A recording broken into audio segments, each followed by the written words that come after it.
The woods behind the town of Ash Hollow were the kind that didn't just grow, they watched. In summer, the trees hummed with cicadas and secrets, their branches heavy with whispers that no one dared translate.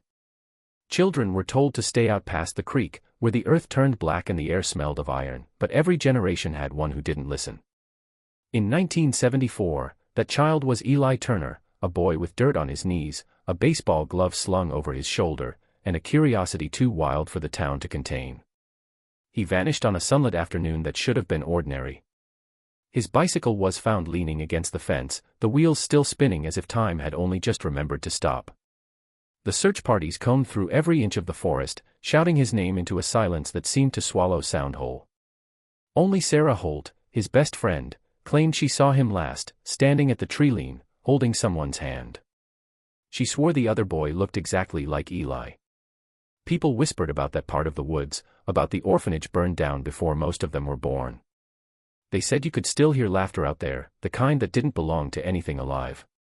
By the time the search ended, Ash Hollow had changed. The laughter stopped. The woods grew thicker, darker, almost as if they'd sealed themselves shut around what they'd taken. Years later, when Sarah came back, she found the same airless quiet. The town had aged, but the woods hadn't. Mail piled up on her porch, old letters with no return address, no handwriting, just childlike drawings of a cabin she had long since forgotten. Somewhere out there, she knew, something still waited. Something that remembered her. And maybe, something that never let Eli go. In the summer of 1974, the small Appalachian town of Ash Hollow was the kind of place where time seemed to move slower than anywhere else. Wooden porches creaked under the weight of rocking chairs, church bells marked the rhythm of the day, and children spent long afternoons chasing dragonflies along the creek. Among them was a boy named Eli Turner, a freckle-faced 11-year-old known for his restless curiosity and endless imagination. He was the kind of child who could turn an abandoned barn into a castle, a rusted bicycle into a racing stallion. Everyone in town knew Eli, his laughter carried across the fields, his footprints marked every dirt road, and his mischief was as harmless as it was frequent. But as July melted into August, something in the air changed. The heat felt heavier, the woods seemed quieter, and even the wind carried a strange stillness that no one could quite explain. On one ordinary afternoon, Eli told his mother he was going to meet his best friend Sarah down by the creek. He tossed his baseball glove into his backpack, hopped on his bike, and pedaled down the narrow road that curved toward the forest. Neighbors saw him pass by, waving as he disappeared behind the tall oaks. That was the last time anyone in Ash Hollow saw him alive. When Eli didn't come home by dusk, his mother assumed he had lost track of time again. But by nightfall, panic began to settle in. His bike was found near the fence at the edge of the woods, standing upright as if carefully placed there. The wheels were still spinning, creaking faintly in the evening air. There were no footprints leading into the forest, no sign of a struggle, no torn clothing or dropped belongings, just silence, so thick it felt alive. The townspeople organized search parties that combed the woods for days. Volunteers shouted his name until their voices cracked, dogs barked into the emptiness, and flashlights flickered against trees that all began to look the same. The deeper they went, the colder it seemed to get, even in the heat of August. Some swore they heard laughter echoing faintly through the trees, light, childlike, and distant. Others claimed they saw a flicker of movement, a figure darting just out of sight. But when morning came, there was still no sign of Eli. His disappearance hit the town like a curse. Parents kept their children close, the church held vigils, and rumors began to spread that something ancient in those woods had finally awakened, something that had been waiting for a child brave, or foolish, enough to wander too deep. Sarah Holt had always been Eli's closest friend, bound together by the kind of childhood loyalty that feels unbreakable. They shared everything, stories, secrets, scraped knees, and long days spent exploring the forgotten corners of Ash Hollow. Sarah was the last person to see him alive, though she would spend the rest of her life wishing she hadn't. That afternoon, the sky hung low and heavy, the air so thick it seemed to hum. She had been waiting for Eli by the creek, tossing stones into the water and listening to the cicadas when she finally saw him appear on the other side of the field. At first, she felt the familiar comfort of seeing her best friend, his figure framed by the sunlight filtering through the trees. But as he drew closer, her smile began to fade. Something about him seemed off, his movements were too slow, his posture too straight, almost as if he were being led rather than walking on his own. Sarah squinted against the glare and noticed there was someone with him. The second figure was small, maybe another child, but its presence made her heart lurch. It wasn't just the way the figure moved, it was the way it mirrored Eli. Every step he took, the other took too. Every tilt of his head, every swing of his arm, it was perfectly synchronized, like watching a reflection step out of a mirror and onto solid ground. Sarah called out to him, her voice echoing over the field, but Eli didn't respond. He didn't even turn his head. Instead, he reached out and took the hand of the other boy, and together they began walking toward the woods. The strange part, Sarah would later say, was how calm it all seemed. There was no struggle, no fear in Eli's face, just a kind of quiet surrender, like he was following something he trusted. She ran after him, her bare feet pounding the dirt, shouting his name until her throat burned. But as she reached the edge of the trees, both figures vanished into the shadows. The air was unnaturally still. The only sound was her own ragged breathing and the steady hum of the forest. She searched until her legs gave out, convinced she'd see them reappear any moment. When she finally stumbled home in tears, no one believed her story. The adults said she must have been confused, that grief and fear had clouded her memory. But Sarah never changed her account. She swore to anyone who would listen that she saw Eli walking hand in hand with a boy who looked exactly like him, and that whatever took him that day wasn't human. After Eli's disappearance, the town of Ash Hollow began to whisper about the woods again, the same way their grandparents once had. The search parties had found nothing, no clothing, no tracks, not even a sign of an animal attack. It was as if the earth itself had opened and swallowed the boy whole. But for those who had lived long enough to remember the stories, there was another explanation, one that most people were too afraid to say out loud. Deep within those woods, long past where the creek narrowed and the trees grew together so tightly that sunlight could barely touch the ground, there stood the ruins of an old orphanage. Its foundation still jutted through the soil, and the skeletal frame of its chimney reached toward the sky like a warning. No one went near it anymore. The people of Ash Hollow called it the Mercer home, though the building had been abandoned decades before any of them were born. It was said the Mercer home had once housed more than 30 children, left behind during the influenza outbreak of 1919. When the sickness swept through the mountains, the orphanage became a forgotten corner of the world. The caretakers died first, leaving the children to fend for themselves. By the time anyone from town made the journey to check on them, the place was silent. The children were gone, the walls were charred black from fire, and the air smelled of something that wasn't quite smoke. No bodies were ever found. Since then, hunters claimed they heard laughter echoing through the trees near the ruins, laughter that sounded too bright for the darkness of those woods. Parents used the story as a warning, a way to keep their own children close. Don't go past the creek, or the Mercer children will come for you. When Eli vanished, it didn't take long for people to draw the connection. Old-timers swore the boy must have wandered too close to the orphanage grounds, that the spirits of those forgotten children had taken him. Even the sheriff, a man who prided himself on reason, avoided the area after dark. Dogs refused to cross the tree line, their ears pressed flat and their tails tucked low. The whispers spread from house to house, turning from superstition into certainty. Mothers lit candles in their windows, fathers nailed crosses over the doors, and children whispered Eli's name like a prayer. For the first time in years, the townspeople stopped pretending the stories weren't real, because deep down, everyone knew the truth, something in those woods had always been waiting. Weeks had passed since Eli vanished, and Ash Hollow was drowning in silence. The search parties had long given up, the flyers had faded in the sun, and people had begun to move on the way small towns always do, quietly and without ceremony. But Sarah Holt couldn't. She still woke up every morning expecting to see Eli's bike leaning against her fence, still listened for his knock on her window at dusk. Her parents tried to comfort her, saying time would heal what she'd seen, but the nights only grew longer, and the woods outside her house felt closer than they had before. Then, one morning, a strange thing happened. When Sarah stepped outside to fetch the newspaper, she noticed something sitting on her porch, an old, crumpled piece of paper. It was folded carefully, almost lovingly, as though placed there by a child. When she opened it, her breath caught in her throat. It was a drawing done in pencil, the kind a young child might make. In it was a small cabin with smoke curling from the chimney, a crooked swing set, and a boy standing in front of the door. The boy had Eli's face. At first, she thought it might be a cruel prank, maybe from one of the neighborhood kids. But none of them had ever seen that cabin.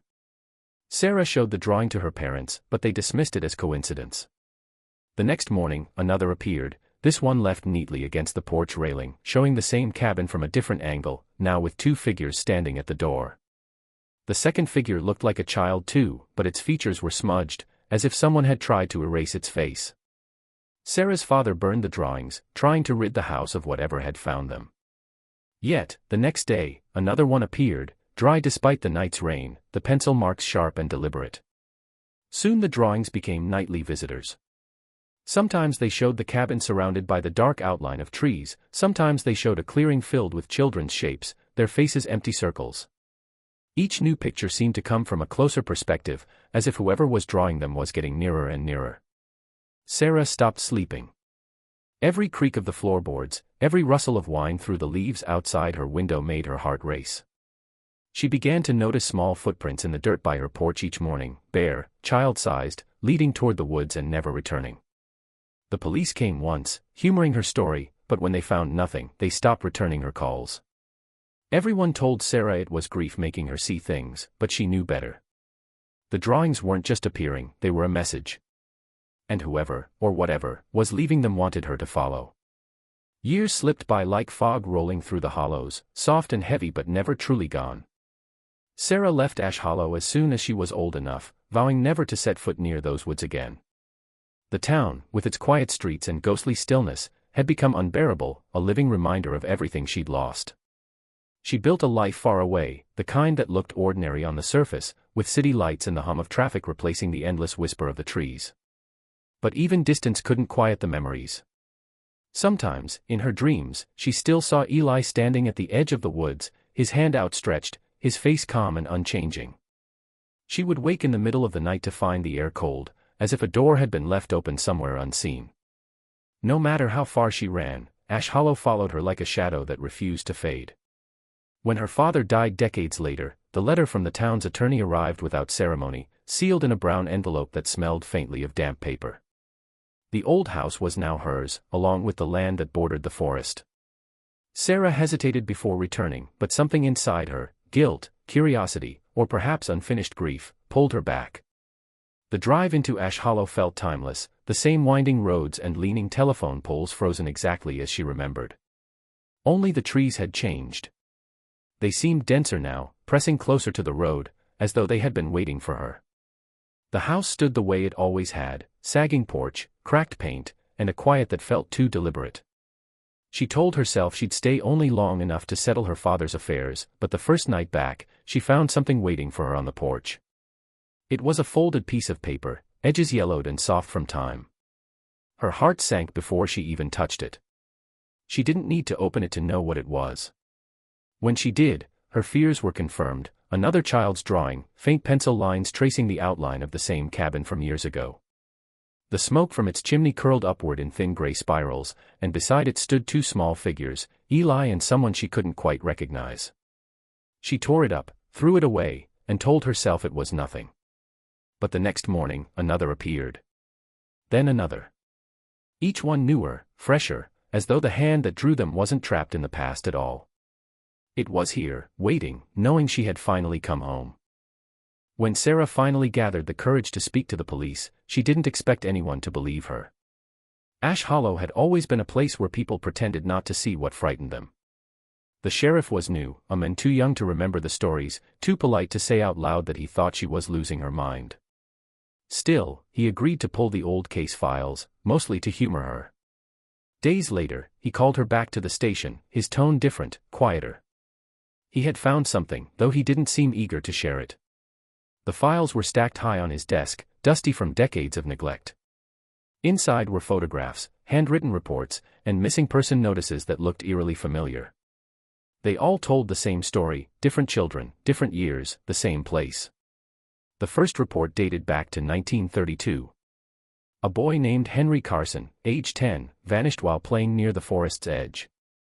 His body was never found. 20 years later, another child, a girl named Martha Lewis, disappeared on her way home from church. Then another, in 1974, Eli Turner. And though the years between them stretched wide, one detail connected every single case. Each child had gone missing during the second week of August, always within a few miles of the old Mercer orphanage ruins. The sheriff slid the reports toward her, his expression grim. He admitted something strange had crossed his desk once before, a retired officer's note written in shaky handwriting, warning that the woods keep count. Sarah didn't understand what that meant, not yet, but the words rooted themselves in her mind. Late that night, she spread the files across her father's old dining table, tracing the names, the faces, the patterns. All of it pointed to something deliberate, something that repeated with a precision too exact to be chance. She found black and white photographs of the search parties, faces lined with exhaustion and fear.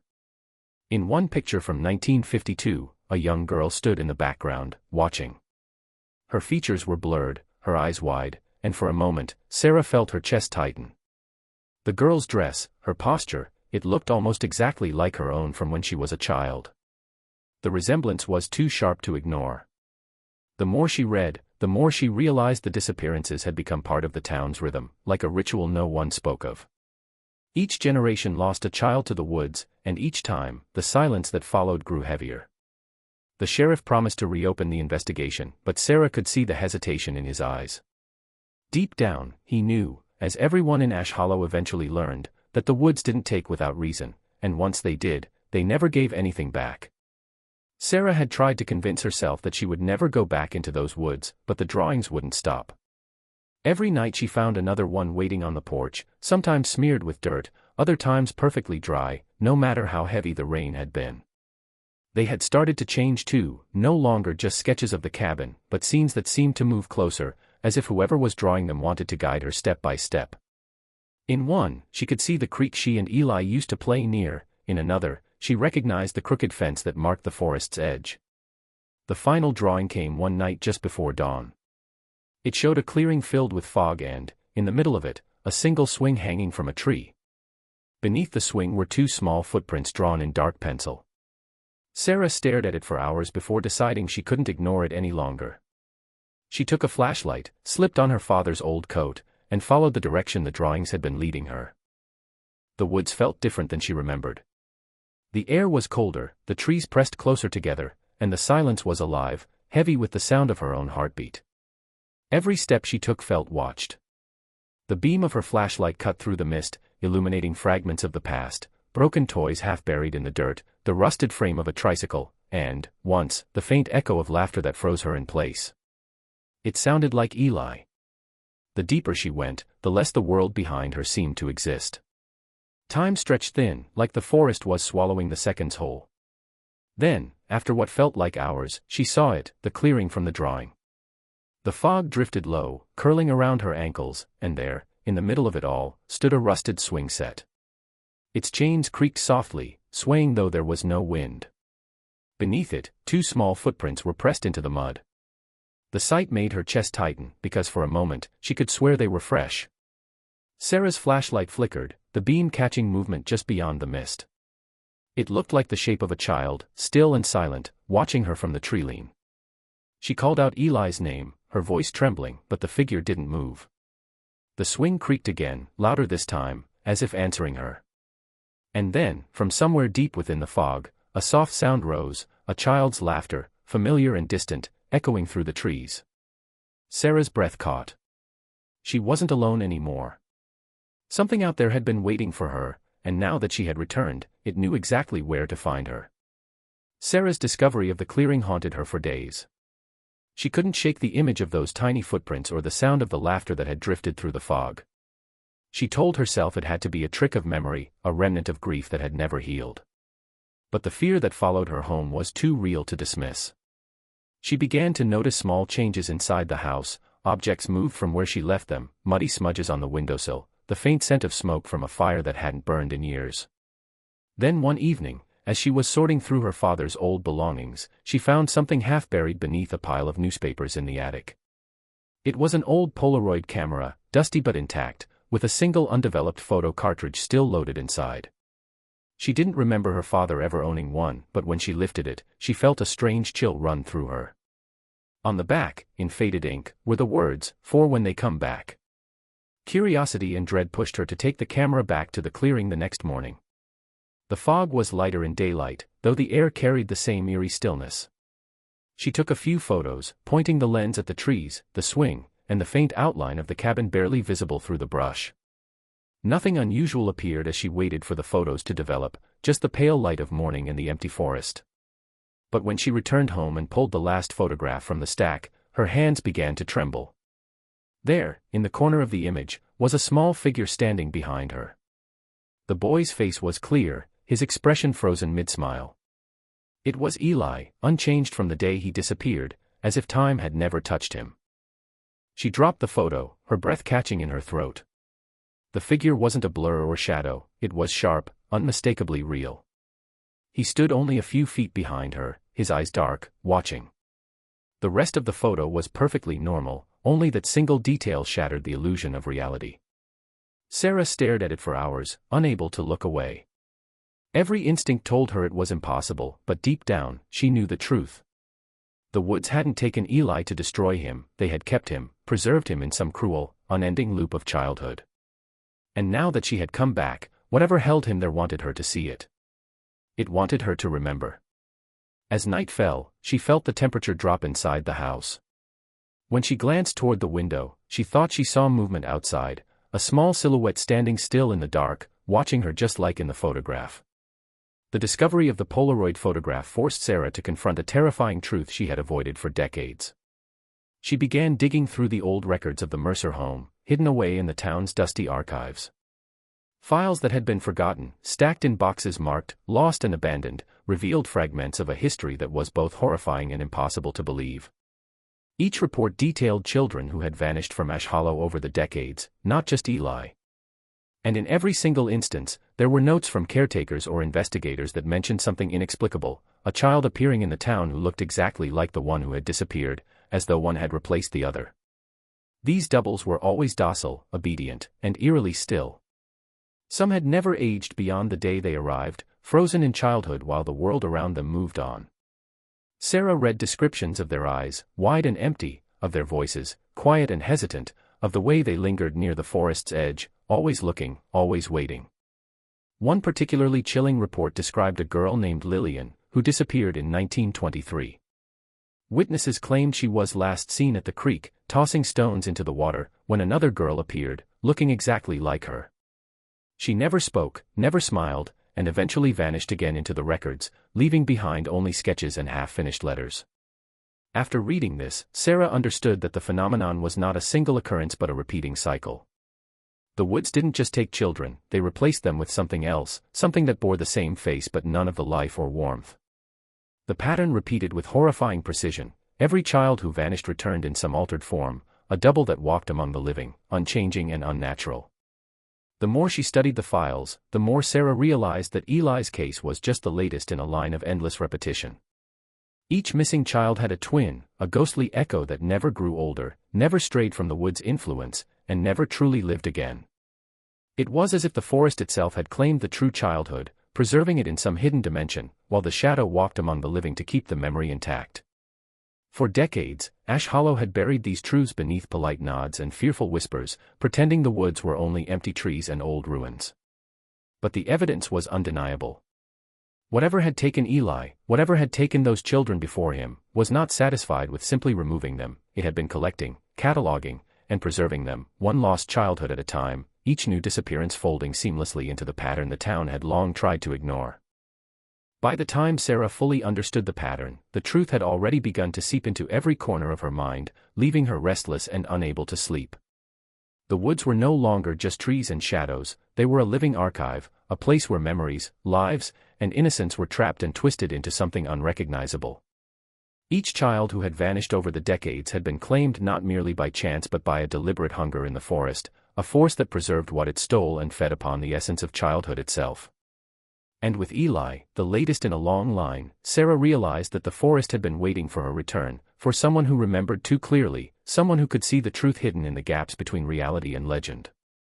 It was on a night heavy with fog and the distant howl of wind that she ventured once more into the trees, drawn by a mixture of fear and necessity.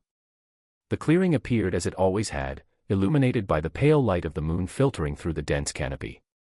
The swing set creaked, the footprints pressed into the earth seemed fresher than before, and the faint laughter echoed, both familiar and alien. But this time, Sarah saw more.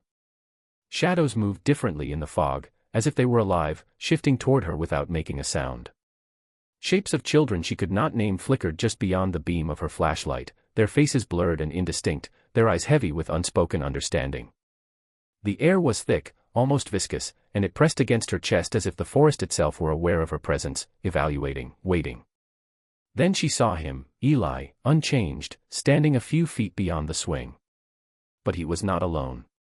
Behind him were the echoes of all the children the town had ever lost, their faces pale, their movements deliberate, their forms frozen between life and memory. The forest had kept them, hidden from the world, and in doing so had replaced their absence with the shadows of their existence, allowing the town to continue as if nothing had happened. It was then that Sarah understood the full horror. The woods fed on memories, preserving the lost childhoods as if locked in amber, while the doubles, silent, watchful, unaging, wandered the edges of the town, returning home to fill the spaces where the real children had once been. The realization struck her with the force of a winter wind. The forest was a collector, a preserver, and a trap all at once, and once a child entered, their life, their innocence, and their very essence became part of something far larger, far older, and far darker than anyone had ever imagined. Sarah stood frozen, heart hammering, as the echoes of lost childhood swirled around her, knowing that the forest's hunger was endless, and that Eli, and every child before him, was part of something that would never truly let go.